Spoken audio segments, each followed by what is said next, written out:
நாட்டுக்கோழி வாங்கிட்டு வந்திருந்தாங்கங்க. தண்ணி சாறு மாதிரி வைப்போம் அப்படின்ட்டு அதாங்க நான் இன்றைக்கி வச்சுருந்தேன். மல்லி, ஜீரகம், மிளகு, சோம்பு, வரமிளகாய் இதையெல்லாம் நல்லா வறுத்து மிக்சியில் கொரகொரப்பாக அரைச்சி எடுத்துட்டு, செக்கு இருந்தால் ஆட்டி எடுத்துக்கங்க, இல்லைனா கிரைண்டரில் போட்டு விட்டு அரைச்சி எடுத்துக்கங்க. ஃபைன் பேஸ்ட்டாக சூப்பராக வருங்க மசாலா.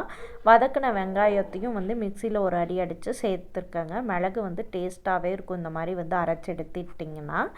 நீ மிக்சிலேயே அரைக்கிறத விட இந்த மாதிரி அரைச்சா இன்னுமே டேஸ்ட் அதிகமாக தான் இருக்குங்க. நாங்களே இன்றைக்கி கோழியை க்ளீன் பண்ணி எடுத்துட்டோம். மஞ்சள்லாம் போட்டு நல்லா க்ளீன் பண்ணிவிட்டு குட்டி குட்டியாக கட் பண்ணி எடுத்துட்டோங்க. எங்களுக்கு பிடிச்ச மாதிரி மசாலாலாம் சேர்த்துட்டு தேவையான அளவு தண்ணி சேர்த்துக்குங்க. தண்ணி குழம்பு அப்படின்னா கொஞ்சம் தண்ணி எக்ஸ்ட்ராவே சேர்த்துட்டிங்கன்னா நல்லாயிருக்கும். கறி போட்டு உப்பு போட்டு உப்பெல்லாம் கரெக்டாக இருக்கான்னு பார்த்துட்டு வேக வச்சு எடுத்திங்கன்னா சூப்பராகவே வருங்க. நல்லெண்ணெய் சேர்த்து வேக வச்சு எடுத்துக்கோங்க. கறி வெந்ததுக்கப்புறம் ஒரு தாளிப்பு கொடுத்துருங்க. சூப்பராக இருக்கும். Bye by.